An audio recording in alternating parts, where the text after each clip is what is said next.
When running Romex in new construction, there are a couple of options to consider. Firstly, running it through the studs is faster, but it can be more difficult to access later and creates more holes in the walls. Secondly, running it through the attic or basement is more time-consuming, but allows for easier access and less disruption to wall finishes. Consider the height of the attic or basement when choosing this method.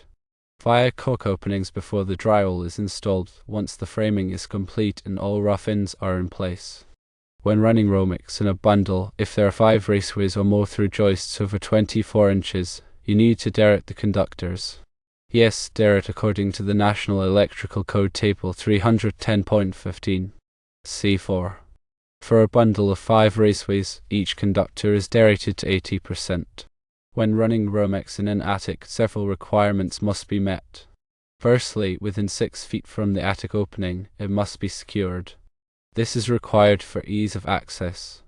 Secondly, for fastening, if the attic is not used for storage, secure the Romex every 4 feet. If the attic is used for storage, secure it every 12 inches.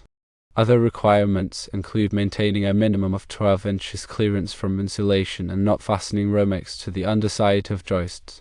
Here are some additional tips and tricks. Firstly, use a staple gun with 1 and 1/4 inch staples. This makes stapling Romex through studs much easier. Secondly, pull a string line. This helps align Romex in walls and attics, reducing tangles. Thirdly, label raceways. Mark the conductors at each device box for easy identification later. Fourthly, use Romex with pull wire. This makes pulling wire through the raceways much smoother. Fifthly, pre-wire devices. Assemble outlets and switches before installing them, saving time on the job site. Sixthly, use a volt-ohm meter. Regularly test circuits as you go to identify any problems early on. Seventhly, coordinate with other trades. Plan ahead to minimize conflicts with plumbing, heating, ventilation, and air conditioning and other subcontractors. Eighthly, keep the job site organized. A clean and well-organized workspace makes the project go faster. New construction can be challenging, so don't hesitate to seek assistance from experienced electricians or inspectors. Let's delve into each of these points with more detail. When choosing between running Romex through studs versus the attic or basement, consider the long-term maintenance and potential future modifications. Running through studs offers a direct path, which can save time during the initial installation. However, if you ever need to add or modify wiring, accessing the cables within the walls can be more difficult and may require cutting into the drywall. This can lead to additional repair work and expenses. On the other hand, running Romex through the attic or basement provides easier access for future modifications. You can typically run new cables or make changes without disrupting the finished walls. This can be particularly beneficial in homes where homeowners anticipate future renovations or technological upgrades. Remember to account for the vertical distance and the number of bends required when running Romex through the attic or basement, as this can impact the amount of wire needed and the overall installation time. Fire caulking is crucial for maintaining the fire resistance rating of walls and floors. When penetrations are made for electrical wiring, they create potential pathways for fire and smoke to spread. Fire caulk is a specialized sealant that expands when exposed to high temperatures, effectively sealing the opening and preventing the passage of fire and smoke. It's essential to use a fire-rated caulk that meets the applicable building codes and standards.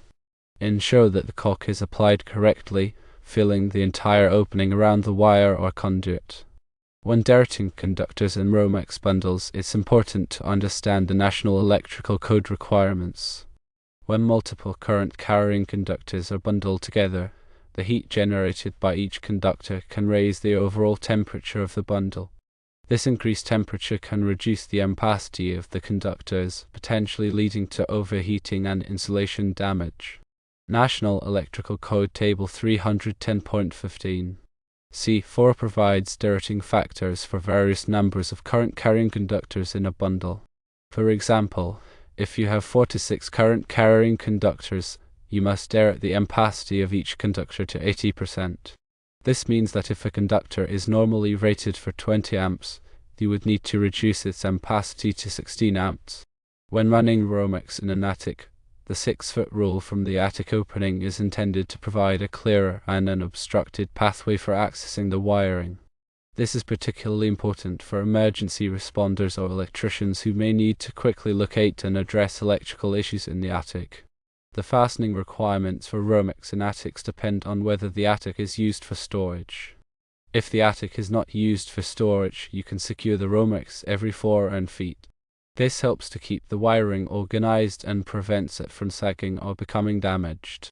If the attic is used for storage, you must secure the Romex every 12 inches.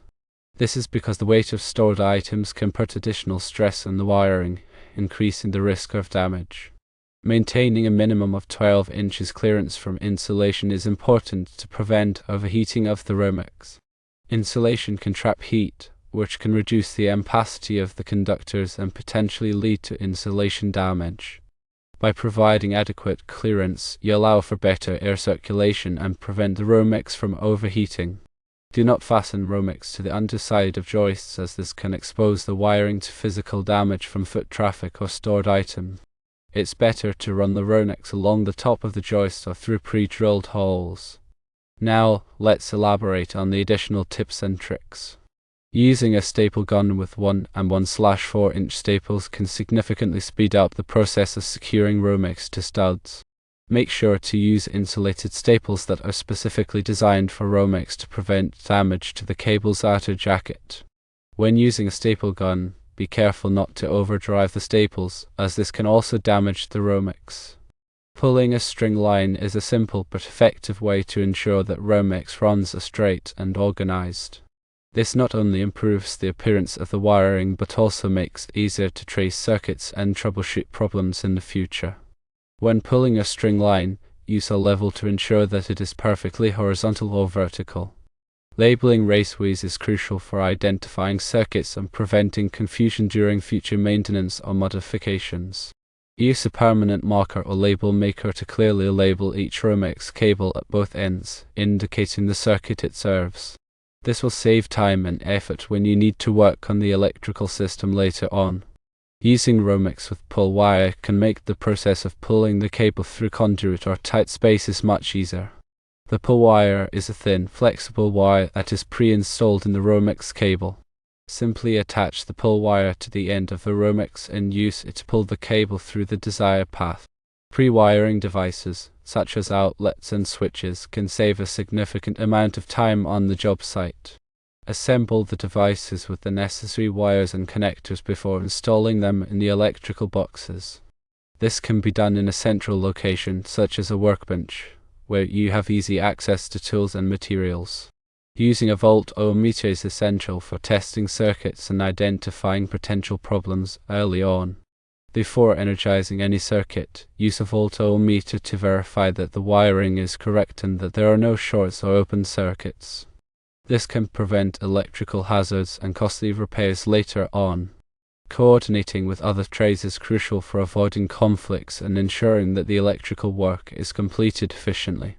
Communicate with plumbers, HVAC technicians, and other subcontractors to coordinate the placement of wiring and equipment. This can prevent delays and rework. Keeping the job site organized is essential for maintaining a safe and productive work environment. Clean up debris, store tools and materials properly, and ensure that there is adequate lighting. A clean and organized job site reduces the risk of accidents and improves efficiency. Don't be afraid to ask for help. New construction can be complex and challenging. If you encounter any problems or have questions, don't hesitate to seek assistance from experienced electricians or inspectors. They can provide valuable guidance and help you avoid costly mistakes. When working with Romex, it's essential to follow all applicable building codes and safety regulations. This includes using the correct size wire for the intended load, properly grounding all circuits, and protecting wiring from physical damage. Always turn off the power before working on any electrical circuit. Use a non-contact voltage tester to verify that the power is off before touching any wires or components. Wear appropriate personal protective equipment, such as safety glasses and gloves. This will protect you from electrical hazards and physical injuries. Never work on electrical systems when you are tired or under the influence of drugs or alcohol. This can impair your judgment and increase the risk of accidents. If you are not comfortable working on electrical systems, hire a qualified electrician to do the work for you. This will ensure that the work is done safely and correctly. In addition to these tips and tricks, there are several other best practices that can help you speed up your new construction electrical projects and cut costs. Use a detailed electrical plan. A well-designed electrical plan is essential for ensuring that the electrical system meets the needs of the home and that the wiring is installed efficiently. The plan should include the location of all outlets, switches, lighting fixtures, and appliances, as well as the size and type of wiring required for each circuit. Order materials in bulk. Buying materials in bulk can often save you money. Contact your local electrical supply house to inquire about bulk discounts. Use prefabricated components. Prefabricated electrical components, such as wire harnesses and panel boards, can save time and labor on the job site. These components are typically assembled in a factory setting, which can improve quality and reduce errors. Use power tools. Power tools, such as drills, saws, and wire strippers, can significantly speed up the electrical installation process. Make sure to use the correct tool for the job and to follow all safety precautions. Get organized. A well-organized job site is essential for efficiency. Keep all materials and tools in their designated places and clean up any debris regularly.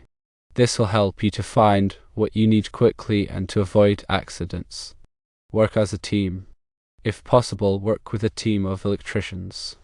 This will allow you to divide the work and to complete the project more quickly. Make sure to communicate effectively with your team members and to coordinate your efforts. Inspect the work regularly. Inspect the electrical work regularly to ensure that it is being done correctly.